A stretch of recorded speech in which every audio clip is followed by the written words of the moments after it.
Kita beralih ke informasi lain, pemirsa. 3 orang anak menyerahkan ibu kandungnya ke panti jompo viral di media sosial. Alasan ketiganya menyerahkan sang ibu karena sibuk bekerja.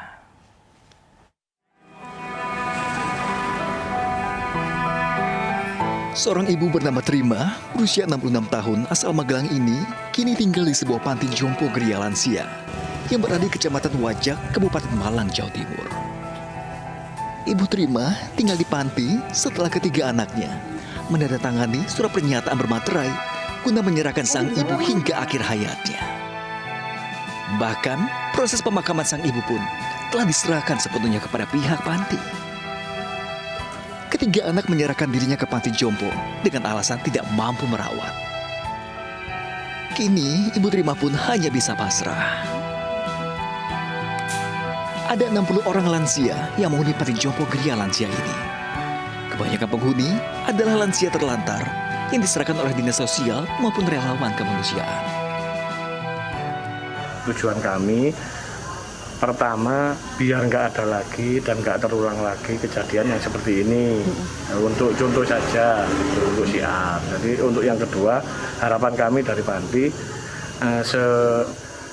semua lansia yang di sini yang masih punya orang tua, kalau bisa dirawat. Pihak panti pun berharap tidak ada lagi anak yang tega menelantarkan kedua orang tua mereka, terlebih di kala masa tua dan tidak berdaya. Dari Kabupaten Malang, Jawa Timur, saya Fajaradi, iNews melaporkan.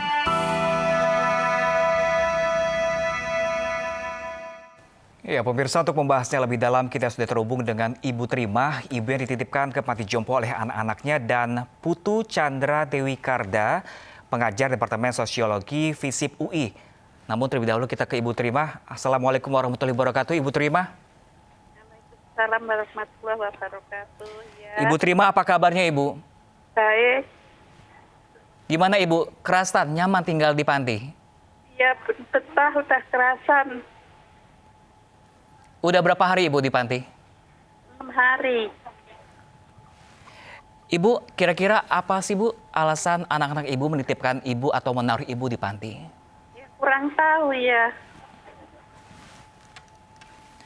Ibu, ini udah beberapa hari Ibu ada di panti. Sejak Ibu Ya. dititipkan, apakah ada dihubungi oleh anak-anak Ibu, berkomunikasi dengan anak Ibu? Nggak pernah. Ibu pernah mencoba menghubungi mereka? Nggak pernah, orang nggak pegang HP. Nggak ada nomornya sama sekali. Jadi terakhir ketemu sama anak kapan Ibu? Ya, waktu diantar kemari. Nah, jadi Ibu kalau sekarang ngobrol, curhat sama siapa Ibu? Nggak pernah curhat, nggak pernah ngobrol. Ya, cuman sama mbak-mbak yang di panti. Nah, Ibu Trima sebelum tinggal di Gria emang tinggal sama siapa Ibu? Saya tinggal sama adik saya. Cuman karena dia habis nikah, jadi saya... Lalu Ibu, gimana Ibu perlakuan anak-anak Ibu ketika Ibu masih bersama dengan keluarga sebelum di panti? Ya, jauhan semua sih. Yang 2 di Jakarta, yang 1 di Pekalongan. Ibu, emang anak-anak ada berapa Ibu? Ada 3. Semuanya ada di satu kampung sama Ibu apa gimana? Di Jakarta 2, di Pekalongan 1. Ikut suami juga. Semuanya bekerja? Iya. Kenapa nggak tinggal sama anak-anak Ibu? Anak-anak pada nggak mampu. Soalnya masih nyampur orang tua, mertua. Nggak mampu. Ketika anak-anak memutuskan untuk menaruh Ibu di panti jompo, lalu tanggapan Ibu ke anak-anak seperti apa ketika itu? Ya, saya nggak tahu sih, nggak tahu udah di sini diserahin gitu aja. Ya, saya pasrah aja udah. Nah, kalau di panti sendiri Ibu sudah ada teman, Ibu sudah ada teman ngobrol kah di panti? Ya, ada mbak-mbaknya. Banyak. Baik-baik Ibu di sana? Baik-baik. Ya, Terus? nemenin di kamar. Yang suka mandiin. Nah, ini harapan Ibu dengan anak-anak seperti apa Ibu? Ya, Sampai sekarang belum ada harapannya komunikasi. cuma ingat aja sama orang tua gitu.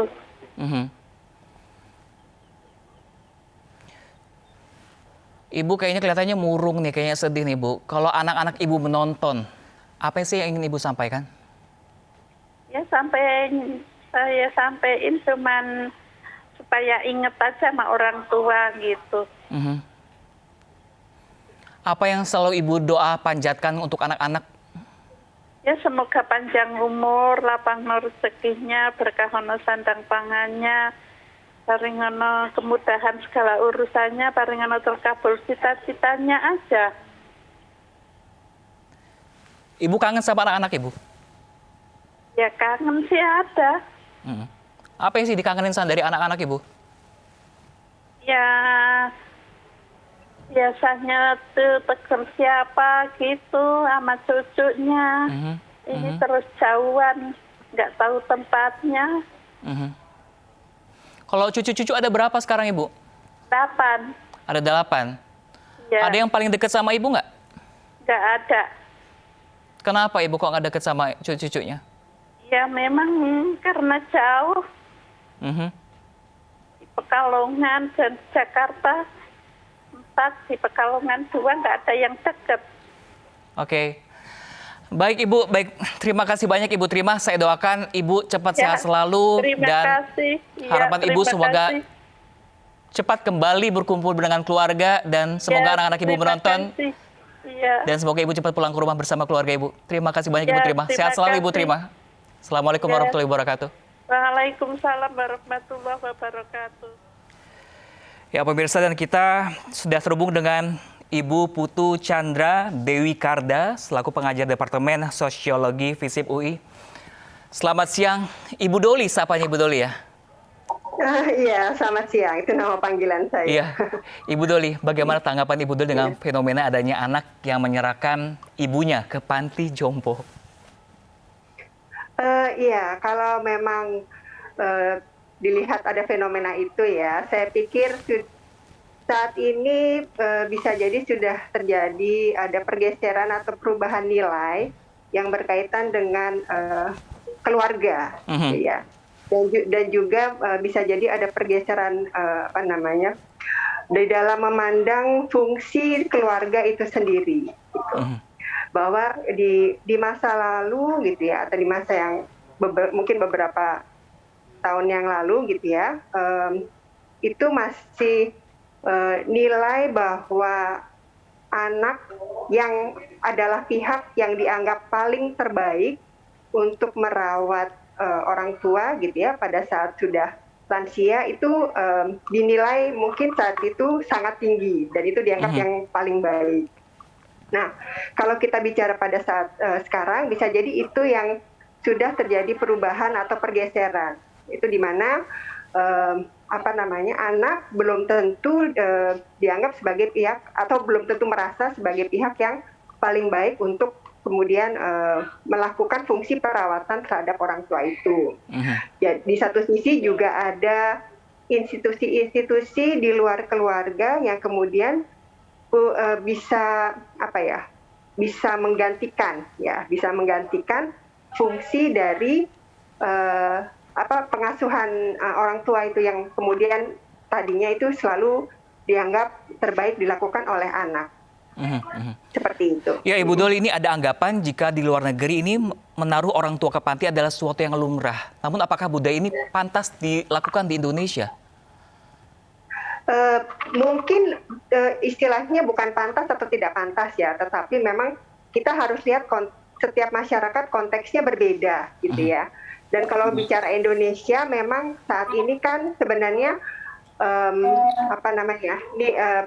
nilai kekeluargaannya itu masih cukup erat ya. Maksudnya kalau dibandingkan dengan masyarakat Barat gitu misalnya. Jadi kan memang nilai keluarga gitu ya. Kemudian kedekatan terhadap keluarga masih dianggap satu hal yang bernilai tinggi gitu ya, bernilai tinggi. Tapi itu tadi bahwa mungkin sudah terjadi pergeseran, jadi tidak mayoritas lagi semua melihatnya seperti itu gitu ya. Tapi ada yang sebagian mungkin lebih aspek pertimbangannya berbeda. Jadi misalnya tadi kalau kemudian anaknya tadi tidak mampu secara ekonomi, mungkin pemikirannya daripada terlunta-lunta kalau dia yang merawat, dan dia mungkin merasa ada institusi lain selain dia yang justru di dalam pandangan anaknya itu adalah dianggap lebih bisa merawat ibunya lebih baik dibanding dia gitu. Jadi ini kita bisa dikatakan mungkin mix kali ya, percampuran ya. Di satu sisi mulai ada maksudnya nilai-nilai tentang keluarga juga masih cukup kuat, tapi di satu sisi juga sudah ada pertimbangan-pertimbangan gitu yang di luar keluarga yang juga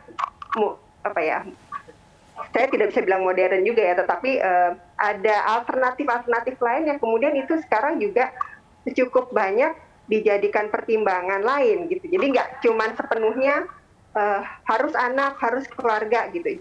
Itu bukan lagi sesuatu hal yang dianggap paling baik dan terbaik begitu.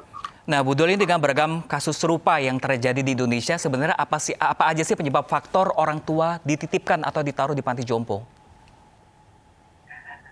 Saya pikir beragam ya. Maksudnya satu tadi pertimbangan bahwa anak memang merasa tidak mampu secara ekonomi ya, dan ada institusi lain Panti Werda yang memang bisa menampung yang kategorinya keluarganya tidak mampu secara ekonomi. Itu satu hal, ada seperti itu. Yang kedua, saya pikir di satu sisi juga anak yang kemudian memiliki pertimbangan sendiri bahwa dia tidak bisa, ini bicara yang mungkin maksudnya gini, secara ekonomi mereka mampu, tetapi mereka merasa tidak memiliki cukup waktu untuk bisa merawat orang tuanya dengan baik. Ya gitu. Okay. Jadi itu juga jadi bisa salah satu opsi bahwa buat mereka daripada tidak terawat dengan baik. Itu juga institusi lain yang kemudian dipilih untuk merawat ibunya, ayahnya gitu. Baik, terima kasih banyak Ibu Doli telah berbagi bersama kami. Juga semoga ini juga sebagai inspirasi untuk kita semua sebagai seorang anak, kita bisa memandang bahwa dari peristiwa tadi bahwa sesusah apapun kondisi kita, serese apapun orang tua kita, bahwa pintu surga paling terdekat adalah di bawah kaki Ibu. Terima kasih banyak Ibu Doli. Ya, jadi baik, sama-sama.